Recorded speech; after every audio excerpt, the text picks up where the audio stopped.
Dieu, tu es ma force, ma consolation, une lampe devant mes pas. Ta voix a triomphé de l'ouragan, remporté le combat.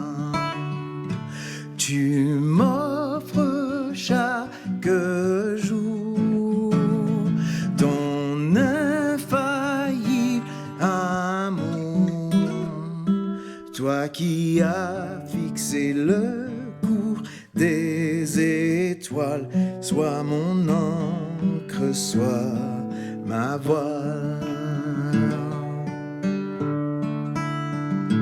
Tu étends mes ailes pour toucher les cieux, protégé par ta main. Ta grâce m'appelle à lever les yeux et suivre ton chemin. Tu m'offres chaque jour ton infaillible amour, toi qui as fixé le cours des étoiles, sois mon encre, sois ma voile.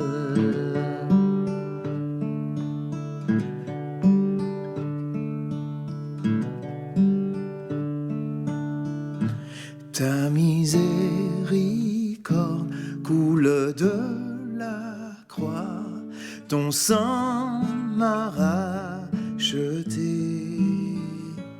Tout ce que je suis me vient de toi, sans fin je te louerai. Tu m'offres chaque jour ton infaillible amour, toi qui as fixé le cours des étoiles, sois mon encre, sois ma voile.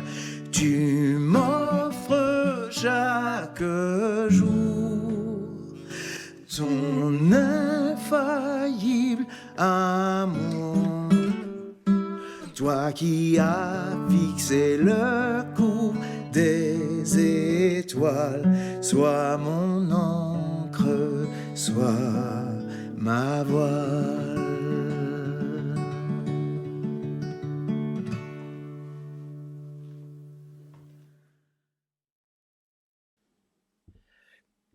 Ouais. On me dit que je suis jaune ce matin. Ça doit être la chemise et les éclairages. On n'a pas grand soleil. On est un petit peu sous la neige ce matin. Merci à ceux qui ont pu se déplacer.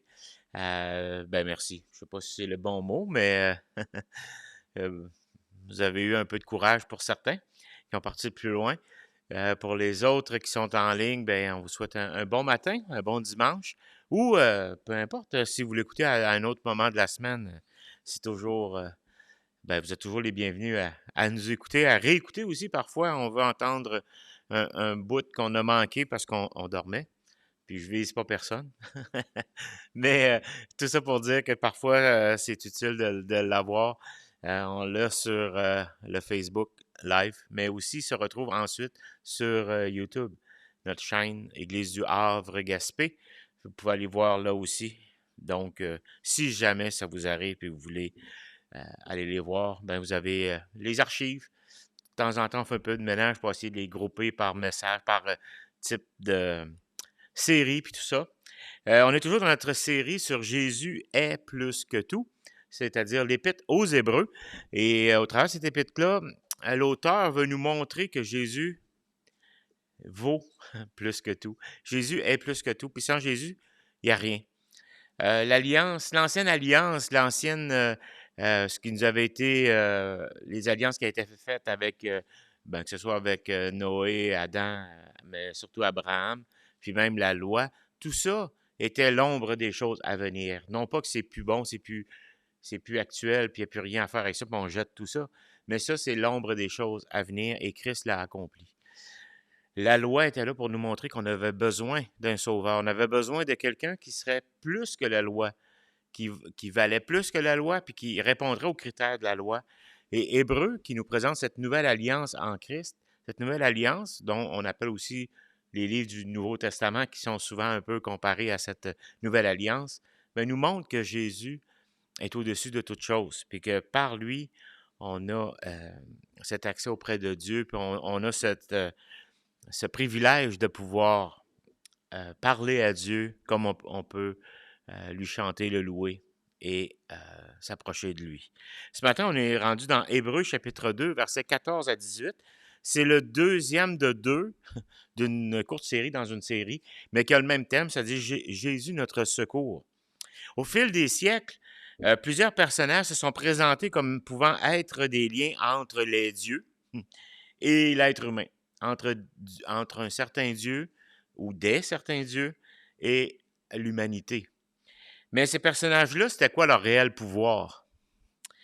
Peut-être une multiplication de rites ou de rituels censés apaiser les dieux, leurs dieux, les dieux qui étaient présentés, les dieux qui avaient des pouvoirs limités, des dieux qui même se battaient entre eux. Si on regarde toute la mythologie grecque ou même romaine qui se ressemblent en quelque sorte, mais il y avait tous ces dieux qui étaient offensés par l'homme, qui étaient, puis même entre eux, hein, qui se battaient entre eux pour toutes sortes de raisons. Puis l'histoire de la mythologie grecque n'est pas nécessairement glorieuse. On a des personnages puissants, mais limités aussi dans leur interaction, puis limités aussi face à l'homme, face au salut de l'homme.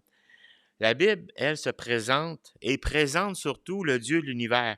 Un Dieu qui se révèle à l'homme et non pas un Dieu qui attend d'être apaisé envers l'homme, qui attend les efforts de l'homme pour s'approcher de lui, mais un Dieu qui a décidé de s'approcher de l'homme pour intervenir, pour lui parler, puis avoir cette relation avec lui. C'est le contraire de tout ce qui est au niveau religion. La religion, souvent, on va l'interpréter comme étant tout le rite ou tous des rituels qui nous permettent de s'approcher d'un Dieu puis de plaire à ce Dieu. La vraie religion, c'est quoi? C'est de refléter les valeurs de Dieu. C'est-à-dire, il dit, tu veux faire la religion, je pense, la vraie religion, c'est dans Jacques qui nous dit, ben, occupe-toi des veuves, occupe-toi des plus pauvres, occupe-toi de l'autre, mets l'autre en premier. Mais cette religion-là que Dieu veut, c'est pas cette religion qui va l'apaiser, mais qui va simplement démontrer qu'on a avec ce Dieu une approche, que Dieu a eu cette approche envers nous, puis maintenant, on lui appartient. Donc, la Bible, elle nous présente ce Dieu de l'univers, puis elle nous présente aussi la révélation la plus complète et la plus parfaite de ce Dieu, c'est-à-dire Dieu fait homme lui-même, Jésus-Christ. Et c'est pour ça qu'on y va avec cette série qui s'appelle Jésus plus que tout, ou est plus que tout. Alors qu'on parcourt l'Épître aux Hébreux, sous le terme justement que je vous dis depuis tantôt, Jésus est plus que tout, on arrive au premier de plusieurs textes qui nous décrivent l'œuvre unique de notre souverain sacrificateur, de notre grand prêtre, mais aussi de notre divin frère. Et c'est ce qu'on avait vu. On va relire les passages 10 à 13 juste pour se remettre dans le petit contexte de Jésus, notre secours. Et on va voir plusieurs choses. On avait vu plusieurs choses, au moins 6 types de vérités, 6 vérités qui nous parlaient de cette relation qu'on avait avec Jésus-Christ comme étant notre divin frère. Hébreux 2, chapitre 2, verset 10 nous dit ceci. Il convenait en effet que celui par qui et pour qui sont toutes choses, et qui voulait conduire à la gloire beaucoup de fils, est élevé à la perfection par les souffrances, le prince de leur salut. Car celui qui sanctifie et ceux qui sont sanctifiés sont tous issus d'un seul. C'est pourquoi il n'a pas honte de les appeler frères lorsqu'il dit « J'annoncerai ton nom à mes frères, je te célébrerai au milieu de l'assemblée, et encore je me confierai en toi, et encore me voici, moi et les enfants que Dieu m'a donnés. » Au travers de ce texte-là, on avait, je vous ai ressorti le PowerPoint de la semaine passée, le résumé de tout ça qui nous parle que Jésus vient à notre secours en tant que divin frère, en tant que proche. Il s'approche de nous, mais il fait de nous sa famille par adoption. On avait, je vais me tourner pour regarder un peu, on avait le Père qui a adopté et sauvé de nombreux fils. On avait aussi cette notion où il fut élevé à la perfection par la souffrance. Le Père qui avait fait du Fils notre frère. Le Père qui était loué dans l'Église à cause de l'œuvre du Fils. Il pouvait être ainsi loué par l'Église. Le Fils lui a mis toute sa totale confiance au Père, en le Père, et c'est pour ça qu'on peut lui faire confiance. Et nous sommes le cadeau du Père au Fils, tout comme on est le cadeau du Fils au Père qu'on avait vu. Et c'est ce qu'on voyait. Il est question ici de cette relation qu'on peut avoir, qu'il n'y a pas honte de nous appeler frères. Et ça continue, ce type de relation auquel il vient à notre secours. Il vient à notre secours en faisant de nous cette famille d'adoption, ses frères, ses enfants d'adoption. Mais aujourd'hui, on va voir ce côté de grand prêtre qui vient à notre rescousse, à notre secours. Et il faut regarder ce texte qu'on retrouve dans, encore, toujours, à partir du verset 14 jusqu'à 18. Et je vous lis. Ainsi donc, puisque les enfants participent au sang et à la chair, il y a également participé lui-même, afin que par la mort, il rende impuissant celui qui avait la puissance de la mort, c'est-à-dire le diable. Ainsi, il délivre tous ceux qui, par crainte de la mort, étaient toute leur vie retenus dans la servitude. Car assurément, ce n'est pas des anges qu'il vient en aide, mais à la postérité d'Abraham. En conséquence, il a dû être rendu semblable en toutes choses à ses frères, afin qu'il soit un souverain sacrificateur, miséricordieux et fidèle dans le service de Dieu pour faire l'expiation des péchés du peuple. Car du fait qu'il a souffert lui-même et qu'il a été tenté, il peut secourir ceux qui sont tentés. Seigneur, au travers de ces textes, on veut juste continuer à voir combien tu es notre secours, combien tu viens à notre rescousse malgré notre situation. Puis, Seigneur, ce qu'on vit ne t'est pas étranger. Tu as à cœur, Seigneur, de nous aider parce que tu nous aimes. Tu as à cœur de prendre soin de chacun d'entre nous. Puis au travers de ce texte, on veut voir comment tu le fais en tant que souverain sacrificateur. Et c'est dans le bon nom de Jésus qu'on t'en prie. Amen. On va voir cette deuxième partie. Et dans cette deuxième partie, on voit justement ce Jésus, notre grand souverain sacrificateur. Il vient à notre secours. Il y a 6 vérités encore contenues dans cette portion de texte. Et ils vont mettre l'accent sur Jésus en tant que grand prêtre, en tant que souverain sacrificateur venu à notre rescousse. C'est des termes qu'on utilise de moins en moins parce que dans notre société québécoise aujourd'hui, on veut éliminer tout ce qui est religion. Puis ça inclut tout ce qui a terme même religieux. Mais en même temps, Dieu intercède à notre façon, à notre place, ou à notre... pour nous, c'est ça. Dieu intercède pour nous en la personne de Jésus-Christ. Et il fait l'œuvre d'un souverain sacrificateur. Aujourd'hui, ce qu'on va voir en fait, c'est comment il a conduit des pécheurs comme nous à devenir ses frères. Dans la première partie qu'on a vue la semaine passée, c'est qu'il a fait de nous ses frères, de sa famille, il nous a adoptés. Mais aujourd'hui, on va voir un peu le comment. Parce que, premièrement, on peut dire que Jésus s'est totalement identifié à notre humanité. Parce que Jésus est devenu parfaitement humain. On avait besoin d'un sauveur incarné.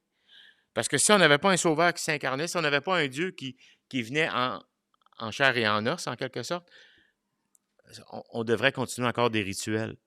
On devrait sacrifier des idoles, on devrait sacrifier des animaux, on devrait sacrifier quelque chose, apporter quelque chose pour combler ou cacher notre misère devant ce Dieu, ce péché devant Dieu. Et l'auteur ici continue à expliquer que cette solidarité que Jésus a eue envers nous, envers l'être humain, il s'est identifié totalement à la nature humaine. Et les enfants que le Père a donnés au Fils participent au sang et à la chair. Autrement dit, c'est une expression qui signifie qu'on est humain, on est fait de chair et de sang. Puis on doit participer à cette vie. Nous sommes mortels, fragiles, sujets à la douleur, à la maladie, au vieillissement, aux souffrances, puis à toutes les conséquences de l'entrée puis de la présence du péché dans le monde.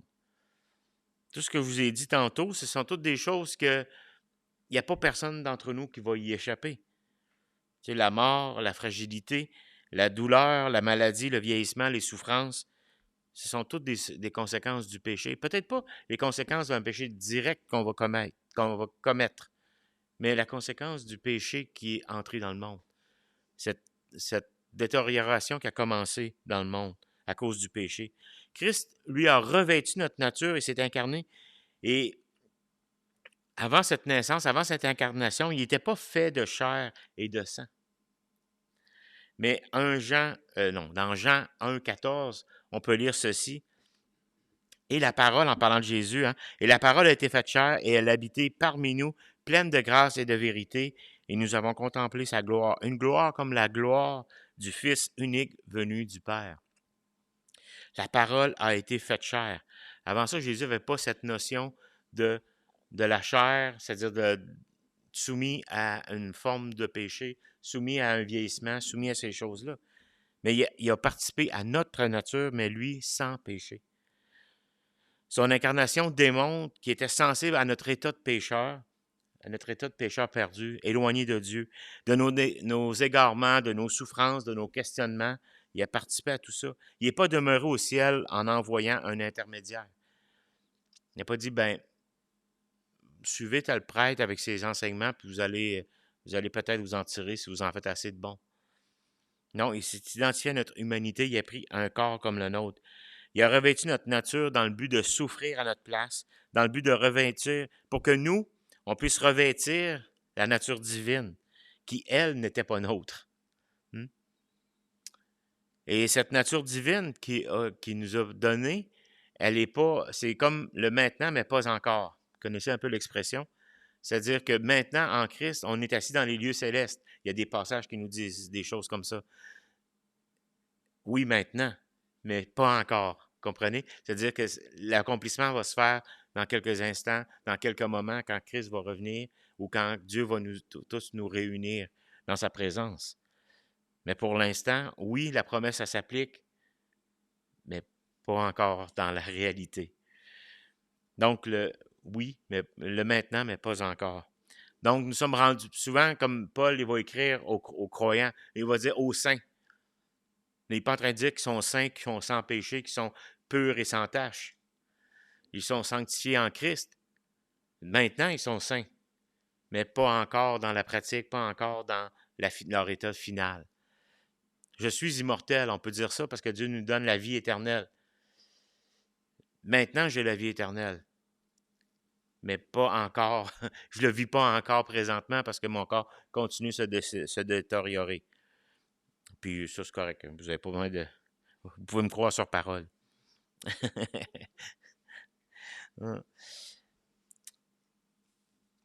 Donc, dans notre texte, à partir du verset 14b, ça nous dit, on avait vu que les enfants participent au sang et à la chair, comme lui-même lui a participé. Mais pourquoi il a fait ça? Il voulait rendre impuissant, le 14b, celui qui avait la puissance de la mort, c'est-à-dire le diable. Donc, il y avait un autre verset en parlant de Jésus, il s'est dépouillé lui-même en prenant une forme de serviteur, en devenant semblable aux hommes. Christ a réduit le diable à l'impuissance par sa mort. C'est pour ça que Jésus s'est identifié d'une telle façon à notre humanité. À la croix du Calvaire, il y a une rencontre décisive qui a eu lieu entre Dieu et Satan. Un combat terrible. On ne sait pas exactement comment ça se passe, ce n'est pas écrit dans la Bible, mais une chose est sûre, c'est qu'à partir de ce moment-là, Christ a eu la victoire sur la mort. Il faut préciser que Dieu est l'auteur de la vie et qu'il règne désormais, il règne sur la mort. Parce que selon le psaume 139, ça nous dit que c'est lui qui compte nos jours. Donc, il est capable de savoir, de connaître la vie et la mort, ces choses-là. Mais en tournant le dos à Dieu dans le jardin d'Éden, où Adam et Ève, nos premiers parents, ils ont écouté Satan puis ils se sont fait berner. Ils se sont fait avoir. Paul dit dans Romains 5 que par le péché, la mort est entrée dans le monde. C'est à cause du rejet de l'homme, de Dieu, le rejet de Dieu par l'homme, en tout cas, que l'homme a rejeté Dieu que le péché est entré, puis ainsi la mort. Jésus, en parlant du diable, a dit dans Jean 8, 44, il dit, vous avez pour père le diable. Ici, il parle à des gens qui voyaient en Jésus un maître, quelqu'un de sage, quelqu'un qui amenait beaucoup de bons enseignements, puis peut-être même un prophète, mais il voyait pas en Jésus encore comme étant Dieu. Puis, il voulait pas croire parce qu'il disait, non, nous, c'est Dieu notre Père, puis on est des descendants d'Abraham, on n'a pas encore de lien comme... Ils ne comprenaient pas encore. Fait qu'il leur dit, vous avez pour père le diable et il voulait accomplir les désirs de votre père. Il a été meurtrier dès le commencement et il ne se tient pas dans la vérité parce qu'il n'y a pas de vérité en lui. Lorsqu'il profère le mensonge, il parle de son propre fond, car il est menteur et père du mensonge. Et dans ce texte-là, c'est que Jésus est en train de dire que si on ne croit pas Dieu sur parole, si on ne croit pas la parole, c'est qu'on se laisse avoir par Satan. Satan a toujours cherché à persuader les humains que la mort était préférable à la vie.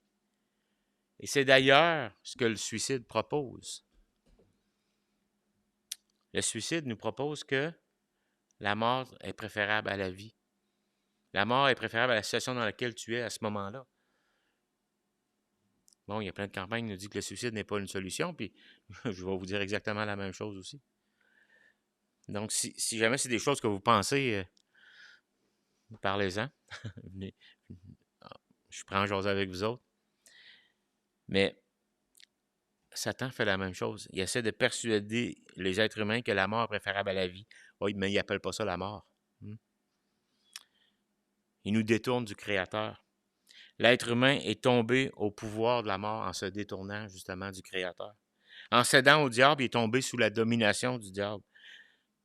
Et parce que le diable incite les êtres humains à pécher et à rejeter Dieu, Satan détient ce pouvoir sur la mort.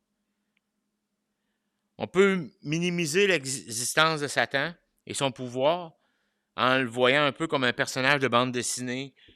Puis quand je dis minimiser, on peut même nier sa présence, son existence, en le mettant comme du folklore puis tout ça, puis en disant ben ça fait partie du folklore humain.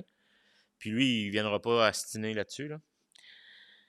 Ou encore, on peut, au contraire, tout lui mettre sur le dos, dire que tout ce qui m'arrive, c'est à cause du diable. Il y en a qui vont accuser le diable pour toutes sortes de choses. Tout même nos péchés, nos tentations, ben c'est le diable qui fait ça. Mais ce qu'il faut retenir, c'est que le diable souhaite la mort de l'être humain et puis sa séparation d'avec son Créateur pour l'éternité. Ça, c'est le désir premier de Satan. Et dans ce sens, Satan s'est vu concéder temporairement le royaume ténébreux de la mort. Mais 1 Corinthiens 15, 26 nous dit, je ne l'ai même pas écrit dans... Le dernier ennemi qui sera réduit à l'impuissance, c'est la mort. 1 Corinthiens 15, 26. Puis la mort, c'est le dernier ennemi qui sera détruit. Donc, le seul moyen que Jésus pouvait vaincre Satan et le réduire à l'impuissance, c'était de lui voler son arme, c'est-à-dire la mort. En mourant sur la croix puis en ressuscitant des morts, Jésus déclarait à l'univers entier que sa victoire sur la mort en était une sur Satan, sur le péché. Satan a beau séduire bien des gens puis faire encore des ravages aujourd'hui, ses jours sont comptés. Il est comme un fauve blessé puis qui a perdu une partie de sa puissance. Il n'est pas moins dangereux, mais ses jours sont comptés. Jésus lui a arraché le pouvoir de la mort. Et bien que Satan soit un trompeur, un menteur, un destructeur, un tentateur, il est un ennemi vaincu. La mort, même pour nous, ne nous enchaîne pas pour l'éternité. C'est pour ça qu'on a cet espoir de revoir les gens qui sont morts en Christ. Bien qu'il y ait encore une certaine puissance, en parlant de Satan, qui semble régner sur ce monde, il est d'ailleurs appelé le prince de ce monde présentement, parce qu'il règne encore à part le mensonge sur le monde. Mais les croyants ne sont pas sous sa domination. il n'est pas à craindre. Son pouvoir a été réduit, écrasé. On n'a pas à avoir crainte de Satan. Et Paul confirme ceci dans Colossiens 2, 14 et 15, en parlant de Christ. Il dit, il a effacé l'acte rédigé contre nous et dont les dispositions nous étaient contraires. Il l'a supprimé en le clouant à la croix. Il a dépouillé les principautés et les pouvoirs. Et il les a publiquement livrés en spectacle en triomphant d'eux par la croix. Ici, les principautés puis les pouvoirs ne parlaient pas des chefs romains à l'époque, mais il parlait vraiment de tout le royaume des ténèbres, là. Le prince de ce monde, Satan. Puis il les a publiquement mis en spectacle parce qu'il a vaincu la mort puis il est ressuscité. Il a triomphé d'eux par la croix. Dieu seul règne sur la mort. Et c'est pour ça qu'à la fin du verset 15, ça dit que tous ceux et celles qui rejettent, si on relit le verset 15, il dit à la fin que tous ceux qui rejettent Dieu et son évangile sont esclaves du péché puis se dirigent vers la mort éternelle. C'était notre cas, mais gloire à Dieu, notre ennemi est vaincu. Et c'est pour ça que c'est Jésus, en tant que souverain sacrificateur, qui s'est sacrifié à notre place, a pu faire de nous ses frères. Et la prochaine vérité qu'on a dans ce texte-là nous l'explique encore, parce que au verset 15, justement, ça nous dit que il délivre tous ceux, ainsi il délivre tous ceux qui, par crainte de la mort, étaient toute leur vie retenus dans la servitude. C'est que Jésus délivre des esclaves qui craignent la mort ou craignant la mort. Là, je ne parle pas nécessairement de l'événement de la mort, c'est-à-dire parfois la souffrance, tout ce qui vient autour de la mort, on a toujours cette incertitude, on ne sait pas comment longtemps qu'on va souffrir, on a même des expressions aujourd'hui de mourir dans la dignité, on sort toutes ces choses-là parce que la mort, pour nous, elle fait peur. La souffrance fait peur. Mais s'il y a une vérité commune à tous les êtres humains présentement, et c'est inévitable, c'est celle de la mort. Puis celle aussi que la crainte de la mort va engendrer, puis surtout comme la peur de souffrir. À tout cela peut s'ajouter la culpabilité, les remords, les regrets. On peut rajouter des choses parce qu'on n'aura pas réglé des choses durant notre vie.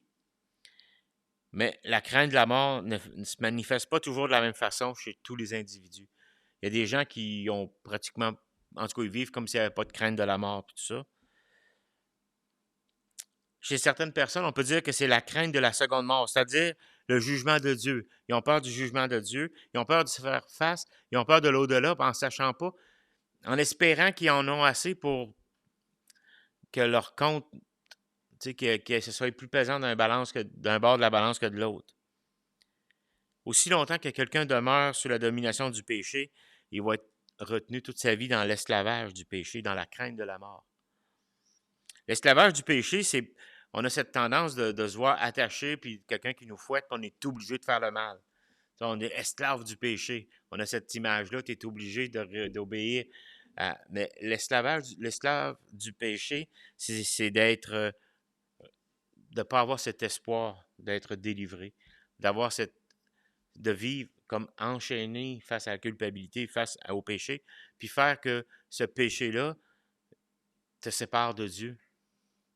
Mais par Jésus-Christ, je suis délivré de cette crainte, de cet esclavage du péché. C'est plus que je ne commets plus de péché, il ne m'arrive pas de tomber, il ne m'arrive pas de faire des choses mauvaises.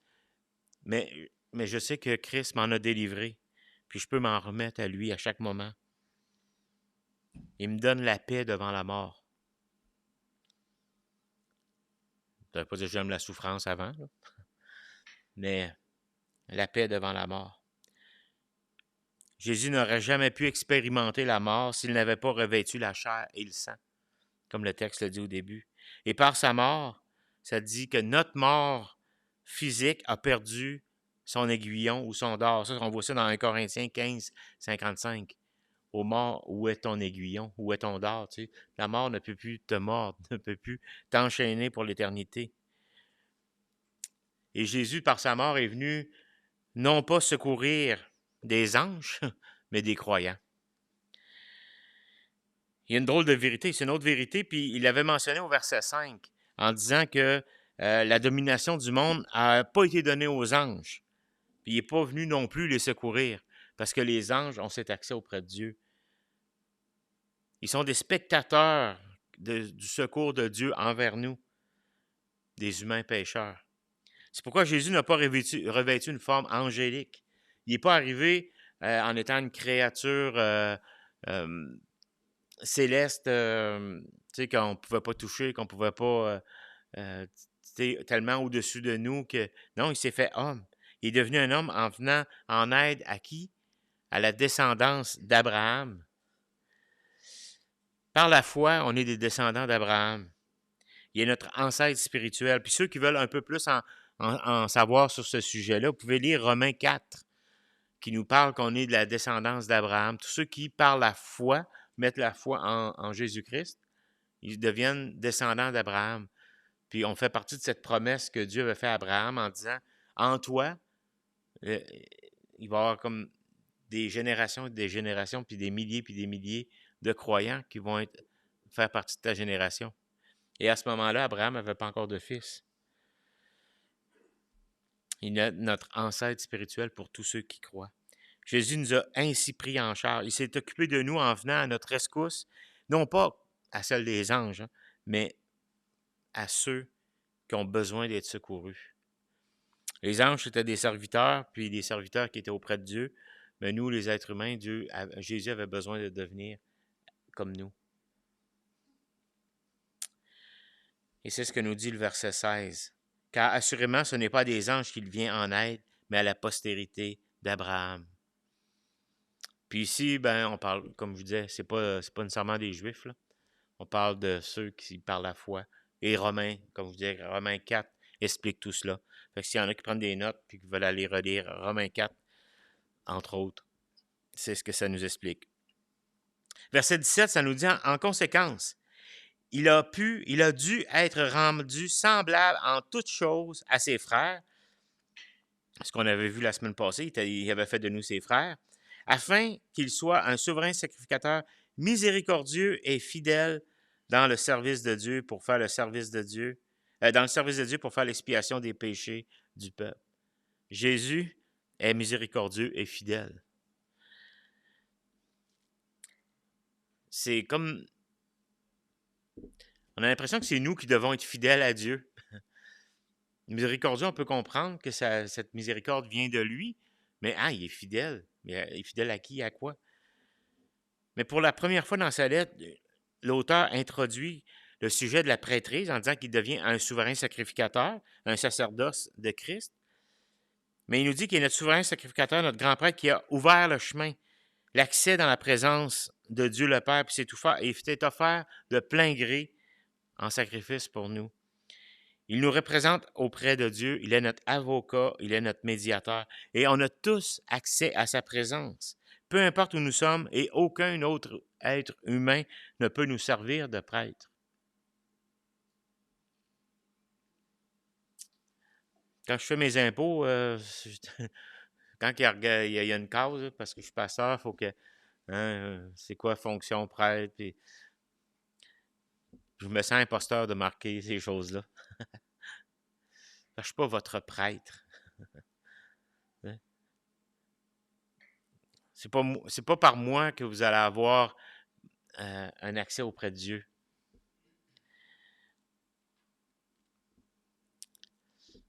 Je suis simplement un outil entre les mains de Dieu pour qu'ensemble on puisse en apprendre un peu plus sur lui. Grandir ensemble.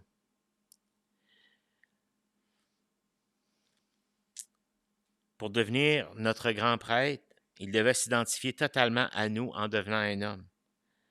Puis Jésus n'est pas un souverain sacrificateur froid, insensible, mais il est miséricordieux et fidèle. Il a fait preuve d'une compassion incomparable en venant mourir pour nous. Il est digne de confiance parce que jamais il va nous trahir, nous abandonner ou abuser de son autorité envers nous. Ça, ce sont toutes des choses qu'un être humain ou quelqu'un qui s'approprie un titre de prêtre peut faire ou n'importe quel être humain, en fait.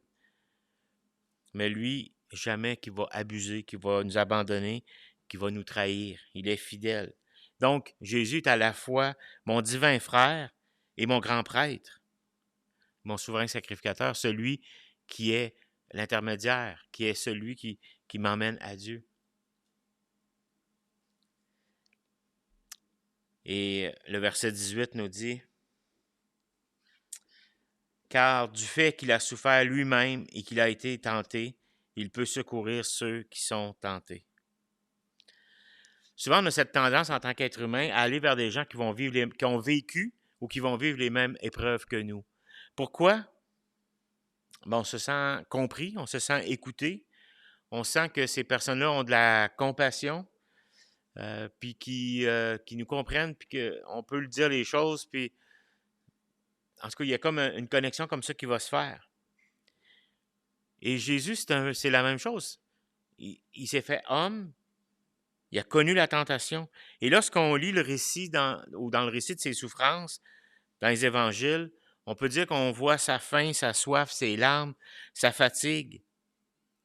Puis même en quelque sorte, je n'oserais pas dire impatience, là, mais quand il est devant les questions de ses disciples qui manquaient de foi, il a même questionné, il a dit « Combien de temps je vais être obligé de les endurer? » Bon, je paraphrase, là, mais combien de temps je vais encore endurer cette situation-là?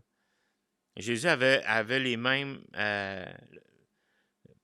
il était soumis aux mêmes tentations que nous. Et on est devant un Jésus qui nous comprend. Il a connu ce qu'est de la souffrance lorsqu'il a été tenté. On pense à Matthieu, entre autres Matthieu chapitre 4, qui nous parle de la tentation, puis il a connu, il a su c'était quoi être tenté, que ce soit par la gloire, par le manque de nourriture ou peu importe de choses, mais qu'on pouvait lui apporter, mais écoute, t'as les anges qui pourraient venir te nourrir, puis il était tenté par le diable à ce moment-là. Il est passé par le même chemin que nous. Il a connu qu'est-ce que c'est de souffrir. C'est Dieu qui s'est fait homme tenté, qui secourt des tentés. Je ne sais pas si ça se dit, hein, mais en tout cas. Il s'est fait homme, qui a vécu la tentation, puis qui vient au secours de ceux qui sont sous la tentation, ceux qui sont éprouvés. Puis il nous offre son secours comme quelqu'un qui a expérimenté les mêmes souffrances que nous apportent justement les tentations, les choses qui font la guerre à notre âme.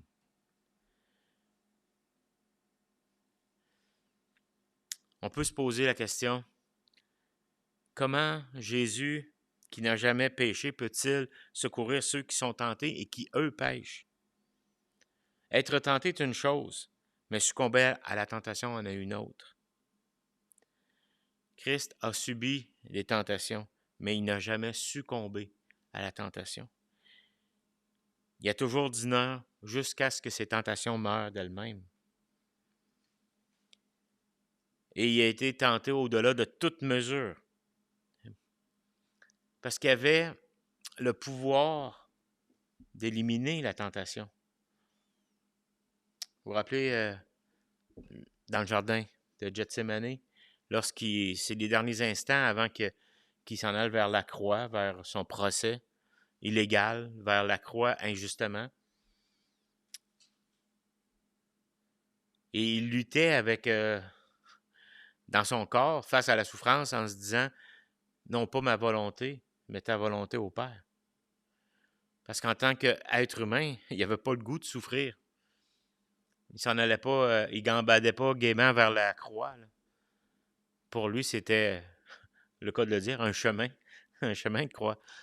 C'était au-delà de ses forces en tant qu'être humain.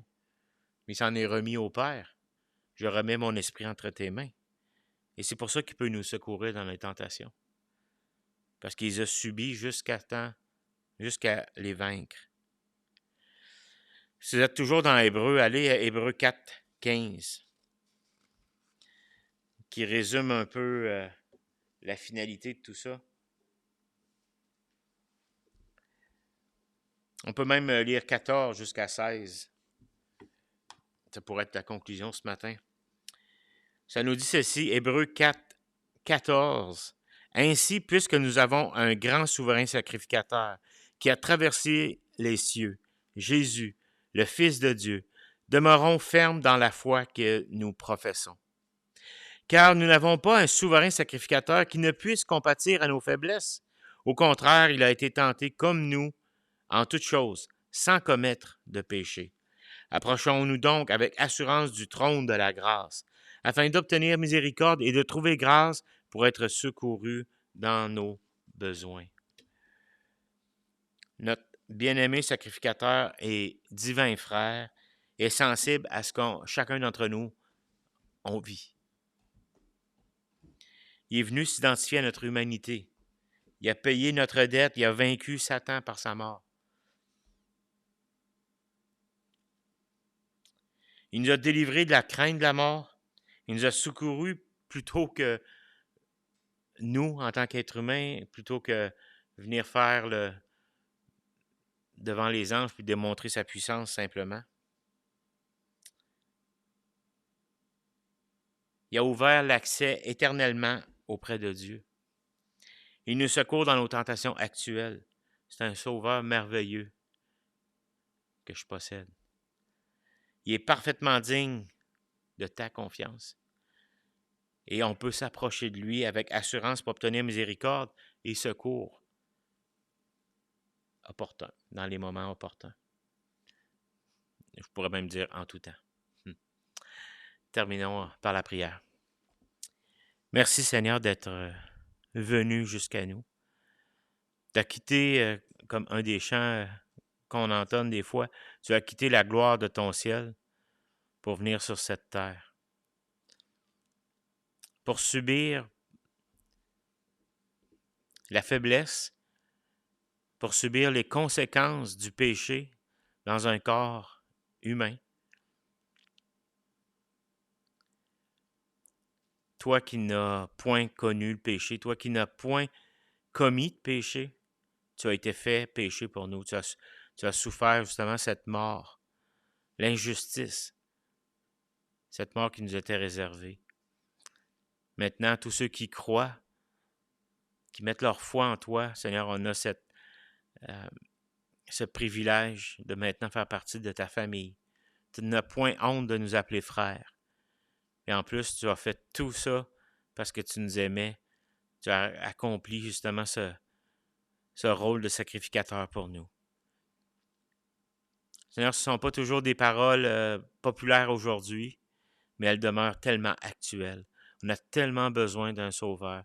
Le monde autour de nous a tellement besoin d'un sauveur, tellement besoin de se libérer du péché, des mensonges de Satan, pour vivre cette vie que tu veux qu'on ait. Merci encore pour ce privilège qu'un jour on va être en ta présence. Sauvé, gracié par ton amour. Et dans le bon nom de Jésus-Christ, notre Sauveur et Maître, que nous te prions. Amen. Je vous souhaite à tous une belle semaine, puis à bientôt.